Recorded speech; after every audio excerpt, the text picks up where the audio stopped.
로마서 6장 12절부터 14절까지 우리 함께 봉독하시겠습니다. 그러므로 너희는 죄가 너희 죽을 몸을 지배하지 못하게 하여 몸의 사욕에 순종하지 말고 또한 너희 지체를 불의의 무기로 죄에게 내주지 말고 오직 너희 자신을 죽은 자 가운데서 다시 살아난 자 같이 하나님께 드리며 너희 지체를 의의 무기로 하나님께 드리라. 죄가 너희를 주장하지 못하리니 이는 너희가 법 아래 있지 아니하고 은혜 아래 있음이라. 아멘. 살아계신 하나님의 말씀입니다. 할렐루야. 하나님 아버지와 예수 그리스도로부터 오는 은혜와 평강이 이 시간 여러분 가운데 함께 하시기를 예수님의 이름으로 축원합니다. 오늘은 전신갑주를 취하여 그리스도의 신부로 서라 라고 하는 제목으로 말씀을 나누겠습니다. 오늘 말씀은 어제 말씀의 연장이거든요. 복음의 맥락이 어떻게 흘러가는지 좀 더 구체적으로 살펴보려고 합니다. 오늘 말씀이 조금 어려우실 수도 있어요. 이거 목사님이 올려주시는지는 모르겠지만 만약에 올려주신다면 한두 번, 세 번 더 들으시면 좋을 것 같다라는 생각이 듭니다. 어제는 하나님의 전신갑주가 우리에게 날아오는 그 진노의 불화살을 방패가 되어서 대신 맞아주심으로 죽어야 할 우리들이 살아나는 그런 이야기를 했었죠. 우리를 그렇게 살리실 뿐 아니라 성도의 인생 가운데 찾아오는 모든 악한 요소들을 성령의 검으로 찔러서 소멸시키신다. 그렇게 성도들을 지키신다 하는 것을 말씀을 드렸습니다. 그것을 통해서 진노의 하나님조차도 우리에게는 어떤 하나님이에요? 사랑의 하나님이다. 은혜의 하나님이다. 라는 것을 우리가 어제 말씀을 통해 깨달았습니다. 오늘은 이 사랑과 은혜의 맥락이 어디까지 이어지고 있는지를 좀 구체적으로 살펴보려고 합니다. 어제 본문 중에서요, 에베소서 6장 13절에 보면요, 이렇게 말하고 있죠. 프린트 보시고 같이 읽겠습니다. 그러므로 하나님의 전신갑주를 취하라. 이는 악한 날에 너희가 능히 대적하고 모든 일을 행한 후에 서기 위함이라. 아멘. 우리는 어제 말씀을 통해서 전신갑주의 내용이 뭔지를 살펴봤습니다. 그런데 방금 읽은 말씀에서 그 전신갑주를 취하라라고 말씀하고 있죠. 그런데 무엇을 위해 취하라라고 말씀하는가 하니까 서기 위해 취해야 된다라고 말씀하는 거예요. 서기 위해. 그러면서 그러면 우리가 이제 이 서다라는 의미가 뭔지를 좀 살펴보려고 합니다. 그래서 오늘 본문 12절부터 14절을 우리가 읽은 건데요. 우리 다시 한번 말씀의 의미를 생각하면서 깊이 한번 생각하시면서 읽어보시겠습니다. 12절부터 14절까지. 그러므로 너희는 죄가 너희 죽을 몸을 지배하지 못하게 하여 몸의 사욕에 순종하지 말고 또한 너희 지체를 불의의 무기로 죄에게 내주지 말고 오직 너희 자신을 죽은 자 가운데서 다시 살아난 자 같이 하나님께 드리며 너희 지체를 의의 무기로 하나님께 드리라. 죄가 너희를 주장하지 못하리니 이는 너희가 법 아래 있지 아니하고 은혜 아래 있음이라. 아멘. 자, 여러분 무슨 말씀입니까? 이렇게 언뜻 읽으실 때에 이런 느낌이 드실 거예요. 이 말씀은 정욕과 탐심과 죄 가운데 빠져서 마치 사탄의 노예처럼, 마치 사탄의 도구처럼 살지 말고 말씀 안에서 거룩하게 살아내서 너의 몸을, 우리의 몸을 의로운 무기로 하나님께 바쳐야 된다라고 하는 그런 주님의 요청으로 들려집니다. 그렇게 이해만 해도 별 큰 무리는 없을 것 같아요. 그러나 본문의 의미가 그런 건 아닌 것 같아요. 그래서 오늘 그 본문의 의미가 뭔지 한번 살펴보려고 합니다. 오늘 본문이 언뜻 보면은 거룩하고 정결하고 의롭고 정직하고 그런 가능성들을 우리 인간 안에서 찾도록 요구하는 것 같아요. 열심히 노력하고 열심히 인내해서 의로움의 자격을 스스로 갖추어서 하나님께 나아가야 된다라고 말하고 있는 것 같습니다. 그래서 많은 사람들이요, 내가 더 열심히 신앙생활하면, 더 열심히 봉사하고 헌신하면 더 믿음이 좋아지고 더 의로워지고 하나님 앞에 더 떳떳하게 설 수 있는 자격을 갖출 수 있다라고 그렇게 생각하면서 신앙생활을 하는 것 같아요. 그러나 여러분, 오늘 말씀은 그것과 완전히 반대되는 말씀입니다. 오히려 아무것도 할 수 없는 우리의 존재, 우리의 실체를 고발하는 것이고 그와 동시에 그들에게 주어지는 은혜를 얘기하고 있다 하는 겁니다. 그렇다고 해서 신앙생활 열심히 하지 말라는 얘기 아닙니다. 봉사하지 않아도 되고 헌금생활 안 해도 된다라는 이야기가 아닙니다. 그런 것들이 하나님 앞에서 나를 의롭게 하지 못한다는 얘기를 말씀드리고 있는 거예요. 그러한 것들이 우리 믿음의 척도가 될 수 없다라고 하는 것을 말씀드리고 있는 겁니다. 여러분, 은혜 받은 사람들은 하지 말래도 봉사하죠. 은혜 받았는데 어떻게 봉사를 안 할 수 있어요? 진짜 믿음 있는 사람들은 나누고 구제하고 헌금하고 헌신하는 일에 인색하지 않아요. 네. 뭔가 열심히 하고 성과를 거둬야 믿음이 인정되고 하나님께 사랑받는 것이 아니라 하나님의 그 사랑 안에 거하고 그분이 주시는 은혜를 경험하고 또 그 믿음을 소유한 사람들은 당연히 삶에서 열매가 나타나게 되어 있어요. 왜냐하면 그들의 인생을 성령이 이끄시고 주장하시기 때문에 성령 그들의 삶을 통해서 반드시 성령의 열매를 맺어가시는 거예요. 그래서 예수 잘 믿는 사람들은 봉사하지 않을 수 없어요. 아무렇게나 살 수가 없는 거예요. 착하게 예쁘게 이렇게 살아갑니다.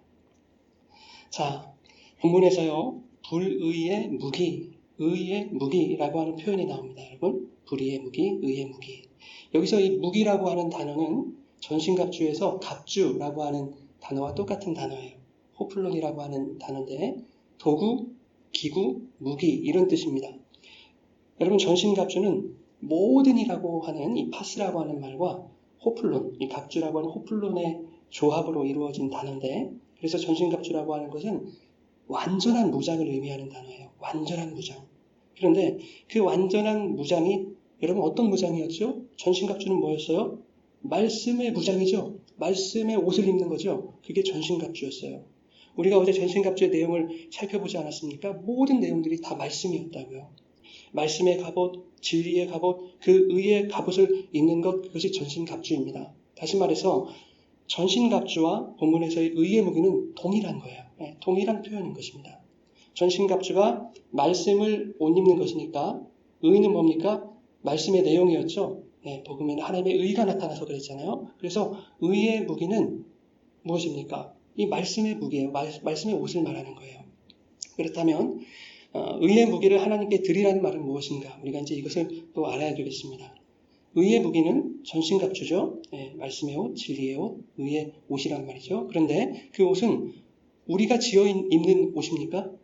전신갑주는 우리가 지어 입을 수 있는 옷이 아니에요. 하나님이 우리에게 입으라고 주신 옷입니다. 네, 더 정확히 말하면 하나님이 택하신 자들에게 입혀주신 진리의 말씀이었다 하는 겁니다. 그런데 본문에서는 그 의의 무기, 전신갑주를 다시 하나님께 드려라 이렇게 말하고 있는 거예요. 그죠? 하나님께 드려라 그러고 있죠. 그럼 이게 무슨 말이냐고요. 복음의 옷을 우리에게 주셨는데 하나님이 다시 빼앗아 가시겠다라는 말씀은 아닐 거 아닙니까? 그러니 의의 무기를 하나님께 드리라는 이 말을 우리가 인간의 언어로 해석하게 되면 거기서 하나님의 마음을 읽어낼 수가 없어요. 도대체 이게 무슨 말이지? 라고 계속 의문을 갖게 됩니다. 의의 무기를 하나님께 드리라라고 하는 말에서 이 드리다라는 단어는요. 곁에 서다, 옆에 세우다, 옆에 서다 뭐 이런 뜻입니다. 파리스테메라고 하는 단어인데 에베소서 6장 13절에서 전신갑주를 왜 취하라고 하셨냐면 우리에게 마지막 날 서게 하기 위함이다 라고 말씀하고 있죠. 거기서 이 서다와 같은 단어입니다. 그러니까 의의 무기를 하나님께 드리라 라고 하는 말은 의의 옷을 입혀서 누군가의 곁에 서게 하시려는 거예요. 누군가의 곁에 세우시려는 거예요. 자, 그런데 에베소서 6장 13절 우리 다시 한번 보십시오. 오직 너희 자신을 죽은 자 가운데서 다시 살아난 자 같이 하나님께 드리며 너희 지체를 의의 무기로 하나님께 드리라. 이렇게 명령을 하고 있죠, 여러분. 그러니까 이게 주님의 명령이기 때문에 내가 해야 된다고 생각하는 거예요, 사람들이. 어떻게든 뭔가 열심히 신앙생활 하는 것으로 나를 조금 완성시키고 뭔가 더 좋은, 신앙 좋은 사람으로 만들어가야 된다. 내가 해야 된다라고 생각을 하는 겁니다. 어떻게 하면 나를 의로운 도구로 주님께 드릴 수 있을까에 대한 그 가능성을 인간에게서 찾으려고 하는 거예요. 그러니까 문자적으로 인간의 언어로만 읽으면 그렇게 읽힙니다. 자, 오직 너희 자신을 죽은 자 가운데서 다시 살아난 자 같이 하나님께 드리라. 이렇게 말하고 있는데요. 죽은 자 가운데서 다시 살아난 자는 누구십니까, 여러분? 예수님이죠. 예수님이에요. 그러니까 이 말은 예수님처럼 하나님께 드리라는 말씀이잖아요. 그 말은 하나님께 드려진다고 하는 것은 예수님 안에서 드려질 수 있다. 그것은 예수 안에서의 가능성을 얘기하고 있다 하는 것입니다. 죽은 자 가운데서 다시 살아난 자 같이 하나님께 드리라 라고 하는 것은 예수 안에서 그리스도와 함께 죽고 그리스도와 함께 다시 사는 것을 말하고 있는 거예요. 그래서 오늘 그리스도와 함께 죽고 다시 사는 것을 이제 구체적으로 또 그게 뭔가 살펴볼 겁니다. 자, 죽은 자 가운데서 다시 살아난 자 같이라고 말하죠. 여기서 이 같이라고 하는 단어가 뭐뭐가 같다라고 하는 뜻이 아니에요. 이거를 성경을 우리말로 하다 보니까 그냥 표현상 뭐뭐와 같이 이렇게 해놨지만 이 단어는 주인이 집을 다스린다라고 하는 뜻이에요. 오이코데스포테오라고 하는 말인데 이게 오이코데스포테스라고 하는 단어에서 유래를 했대요. 그래서 찾아보니까 이 단어가 성경에 딱 한 번 나와요. 그러면 그 성경에서 말하는 그 의미를 알게 되면 성경이 의미하는 그 내용을 알 수 있을 거 아니겠습니까? 디모데전서 5장 14절 우리 세 번역으로 같이 읽겠습니다. 그러므로 젊은 과부들은 재혼을 해서 아이를 낳고 가정을 다스려서 적대자들에게 비방할 기회를 조금도 주지 말기를 바랍니다. 자, 여기서 가정을 다스려서라는 말이 조금 전에 무엇과 같이라는 말과 같은 뜻으로 쓰였어요. 자, 그래서 방금 읽은 이 말씀의 맥락을 살펴보면 이 단어의 의미를 알 수 있을 것입니다. 그러니까 그것을 조금 생각을 해보니까 이런 뜻이에요. 향락에 빠지지 않고 또 악한 길에 서지 않도록 젊은 과부들은 결혼도 하고 아이도 낳아라 라고 하는 이야기입니다. 그래서 악에게 비방의 빌미를 주지 말아라 하는 내용입니다. 이것이 집을 다스린다라는 말 속에 흐르는 맥인 거예요. 이 집을 다스린다라고 하는 그 단어가 무엇과 같이라고 하는 그 단어와 똑같은 단어라고 말씀드렸어요. 자, 그렇다면 죽은 자 가운데서 다시 살아난 자 같이 하나님께 드리라라고 하는 이 말의 맥락은 죽은 자 가운데서 살아나신 예수 그리스도와 뭐해라? 결혼해라. 그래서 내 안에 그분의 생명을 낳아라. 신랑의 다스림을 받아야 된다. 그래야 대적자들에게 비방의 빌미를 주지 않을 수 있다라고 하는 이야기입니다. 그래서 이 다스림을 받는다라고 하는 무엇과 같이라고 하는 단어는 주님과 결혼하는 것을 의미하고 있다. 그렇게 되었을 때에 비로소 우리의 몸을 의의 무기로 하나님께 드리는 것이 되는 것인데, 그렇다면 의의 무기로 하나님께 드린다는 것은 신랑이신 그리스도의 의로운 옷을 입고 주님 곁에 신부로 서는 것을 말하겠다 하는 겁니다. 더 정확히 말하면 신랑이 신부에게 예복을 입히시고는 자신의 아내로 세우시는 것입니다. 그러니 여러분, 그것은 내가 뭔가를 해서 자격을 얻어야 되는 것이 아닌 거지요. 죽어야 할 자들을 그냥 품고 신랑이신 예수님이 죽어주시고 다시 부활하셔서 그들에게 생명을 허락해 주시고 천국 혼인잔치에 신부로 세우시겠다는 이야기예요. 그러니 이것이 은혜라고 말하는 겁니다. 14절에 뭐라고 합니까? 너희가 법 아래 있지 아니하고 어디 아래 있어요? 은혜 아래 있다 그러는 거예요. 우리에게서 가능성을 찾을 수 있었다면 여러분 성경이 그것을 은혜라고 얘기하지 않았을 거예요. 그렇죠? 우리의 자격이나 우리의 능력이 손톱만큼이라도 가입이 됐다고 한다면 그것은 우리의 노력에 대한 보상, 대가인 것이지 그것을 은혜라고 얘기하지 않아요. 은혜는 우리에게서 원인을 요만큼도 찾을 수 없는 것을 은혜라고 하는 겁니다. 그래서 이 은혜의 혼인잔치가 이제 마가복음 5장에서 아주 잘 나타나고 있다고요. 여러분 마가복음 5장에 보면 회당장 야이로 딸이 죽어가는 사건이잖아요. 그런데 예수님이 소녀를 일으켜 세우십니다. 이때 예수님이 뭐라고 하시면서 세우시죠? 달리다금. 마가복음에 보면 달리다금을 이렇게 해석합니다. 5장 41절 우리 같이 읽겠습니다. 그 아이의 손을 잡고 이르시되 달리다금 하시니 번역하면 곧 내가 내게 말하노니 소녀야 일어나라 하심이라. 달리다금은 소녀야 일어나라라는 뜻이에요. 그런데 우리가 이 말의 더 깊은 뜻을 알면 그때 하나님의 마음이 보여요. 그리고 복음의 맥락이 이해가기 시작될 겁니다. 자, 달리다금은 아람어거든요. 아람어. 신약 성경은 헬라어로 기록이 되어 있어요. 그런데 이 달리다금을 헬라어 표기법으로 그냥 써버린 거예요. 이렇게. 그래서 이 달리다라는 말은 원래 히브리어 타레라고 하는 말에서 왔습니다. 달리다금에서의 이 달리다는 타레라고 하는 히브리어에서 왔는데 헬라어로 말하면 처녀, 소녀라고 하는 뜻을 가지고 있고 또 히브리어로는 어린 양이라고 하는 뜻을 가지고 있어요. 자, 그런가 하면 달리다금에서 이 굼이라고 하는 말, 이게 히브리어 쿰에서 온 말이에요. 근데 이 쿰이 무슨 말이냐면 서다, 세우다라고 하는 뜻이에요. 그래서 이 서다, 세우다라고 하는 말은 전신갑주를 취하라. 왜? 서기 위함이다 했을 때 그 서다와 똑같은 말이에요.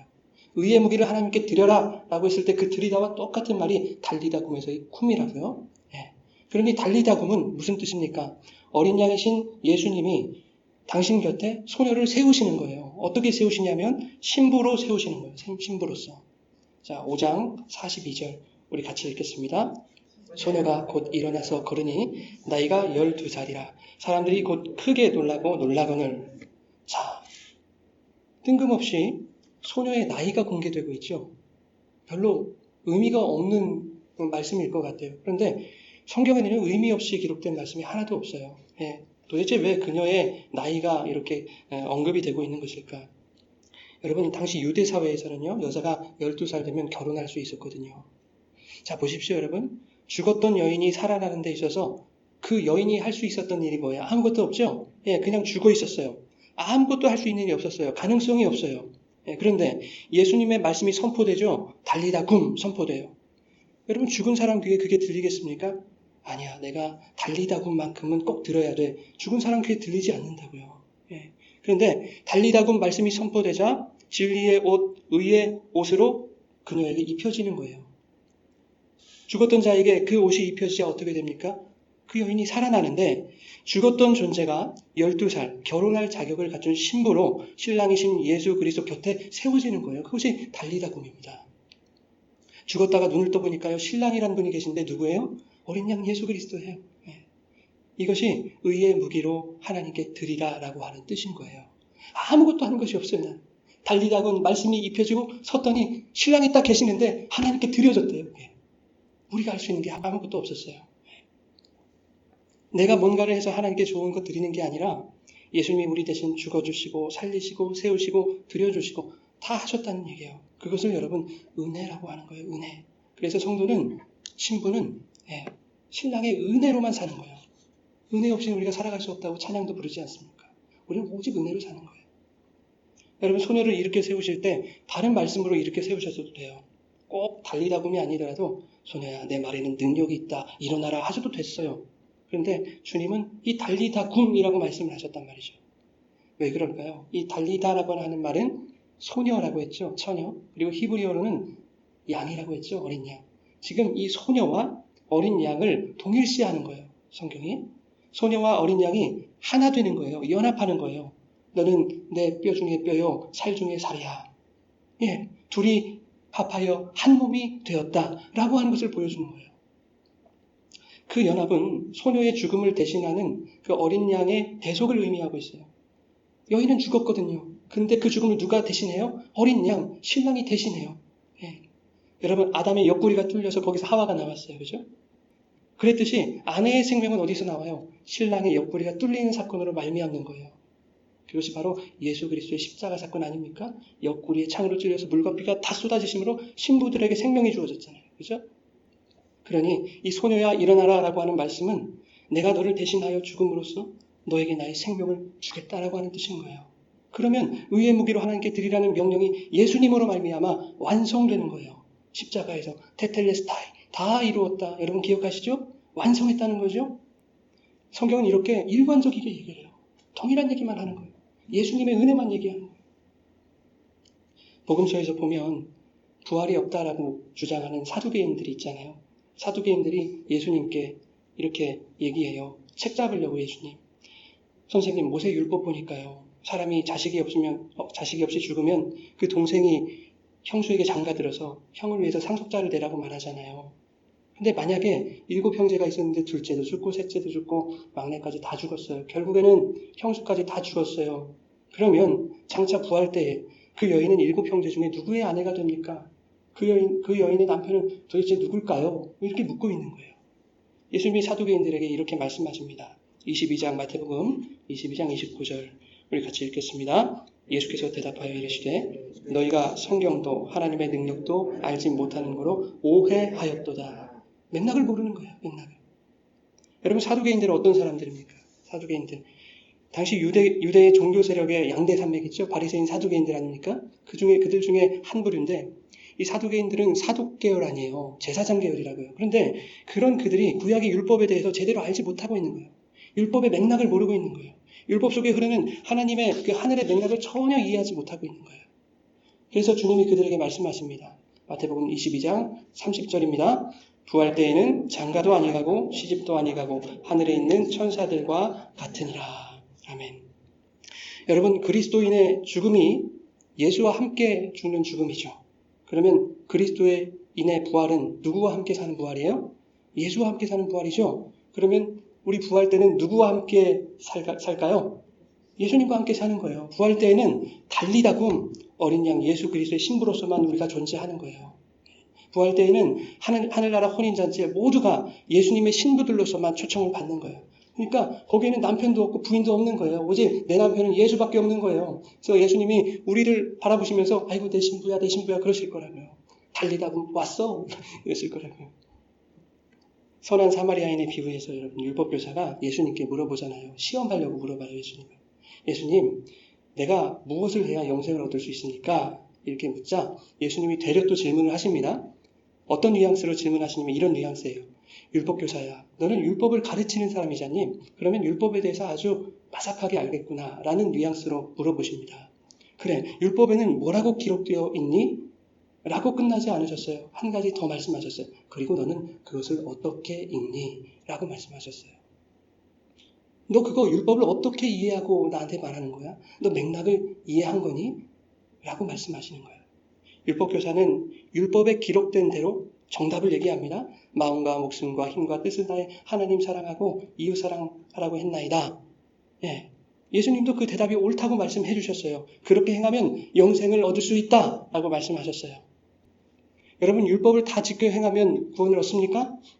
율법을 다 지켰어요. 하나도 빠짐없이. 그러면 구원을 얻어요. 율법 다 지키면 너는 내 백성 그랬죠? 구원을 얻어요. 그런데 안타까운 것은 뭐예요? 율법을 다 지켜 행할 수 있는 사람이 있다 없다? 없다는 거예요. 그래서 예수님도 율법교사가 율법대로 대답한 것이 옳다고 하셨던 거예요. 다 지켜 행하면 구원받을 수 있으니까. 그런데 율법교사가 예수님의 말씀에 맥락을 짚어내지 못하는 거예요. 그가 예수님의 말씀의 맥락을 이해했다면 그는 자신이 마음과 목숨과 힘과 뜻을 다해서 하나님 사랑할 수 없는 사람임을 고백했을 거예요. 그리고 선한 사마리아인의 이야기는 거기서 끝이 났을 거예요. 근데 율법교사는 어떻게 해요? 맥락을 이해하지 못하니까 예수님께 자기를 더 옳게 보이고 싶은 거예요. 그래서 그 사람이 자기를 옳게 보이려고 예수께 여짜오되 그러면 내 이웃은 누구입니까? 내 이웃이 누구인지 알려만 주세요. 그러면 내가 그를 한번 사랑해 볼게요. 내 힘으로, 내 능력으로 사랑해서 이웃 사랑이 하나님 사랑이라고 하셨으니까 내가 그를 사랑하는 것을 통해서 내가 얼마나 하나님을 사랑하고 있는지 증명해 볼게요. 내가 증명하여 내가 구원받은 사람이라고 하는 것을 내가 나타내 보이겠습니다. 라고 하는 거예요. 나의 힘으로 나를 드러내 보겠습니다. 내 힘으로 의의 무기가 되어 보겠습니다. 율법교사는 그 주장을 하고 있었던 거예요. 여러분, 하나님은 우리를 너무 잘 아시기 때문에 우리의 불가능함까지도 다 아시는 분이죠. 그래서 주님이 우리에게 뭐라고 말씀하셨냐면 너희 힘으로 나에게 가까이 나오라 말씀하지 않으셨어요. 어떻게 하셨습니까? 천국이 가까이 왔다 그래요. 천국이 예수님이잖아요. 내가 너희에게 가까이 왔다라고 말씀하세요. 그러니 회개하고 복음을 믿기만 하면 돼. 뭘 할 건데 회개하고 복음을 믿어라 그런단 말이에요. 이 회개는 다른 말로 뭐예요? 나의 불가능함을 인정하는 거잖아요. 나는 안 돼요. 나에게는 가능성이 없어요. 내가 죄인이에요. 라고 하는 것을 인정하는 것이 회개지 않습니까? 근데요, 천국은 침노하는 자들의 것이라고 하니까 막 우리가 뭘 해가지고 그 천국을 빼앗는 것으로 생각한다고요. 근데 그 말씀은 그런 뜻이 아니에요, 여러분. 오히려 천국이 우리를 침노하신다는 얘기예요. 우리가 천국에 의해 침노를 당한다는 얘기예요. 침노를 당해야 천국이 우리 거예요, 여러분. 예수님에게 우리가 먹혀야 그 예수님이 우리의 남편이 되는 거예요. 여러분, 주님, 저는 죽은 여인과 같습니다. 아무것도 할 수 없는 존재입니다. 라고 하는 이 회개가 이루어지는 자들에게 주님은 의의 무기를 들고 오늘 찾아오실 거예요. 네, 그래서 그들에게 달리다굼을 명하시고 당신의 신부로 세워주실 거예요.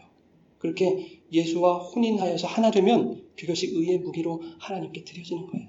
거기에 내 노력이 없어요. 내 능력이 없어요. 내 자격이 없어요. 오직 주 예수의 은혜로 되는 줄 믿으시길 바랍니다. 여러분 4일 동안 우리는 성경이 무엇을 말하는지 나눠봤습니다. 성경은 오직 예수님만 말씀해요. 그분의 십자가 구속과 구원의 은혜만을 말하고 있어요. 아들을 진노의 화살바지로 삼으셔서 택하신 백성들을 구원하신 그 하나님의 크신 사랑을 말하고 있습니다. 불가능한 우리의 인생을 성령의 법으로 이끄셔서 마침내 주님의 신부로 세우시는 그 완성의 자리로 인도해 주시기 원하시는 하나님 아버지의 그 애끓는 애절한 마음이 이 성경에 기록되어 있는 거예요. 여러분 그것을 잊지 마십시오. 그것을 놓치면 안 돼요. 여러분에게 맡기신 인생의 시간 그리고 여러분이 쌓아가셔야 할 믿음의 경주 동안에 이것을 놓치지 마시고 말씀의 전신갑주를 입어 주님의 신부로 굳게 세워지기를 사모하며 신랑 되신 주님만 붙드신 여러분 그리고 태평양교회 모든 교우들 되시기를 주님의 이름으로 축원합니다. 우리 같이 기도하겠습니다.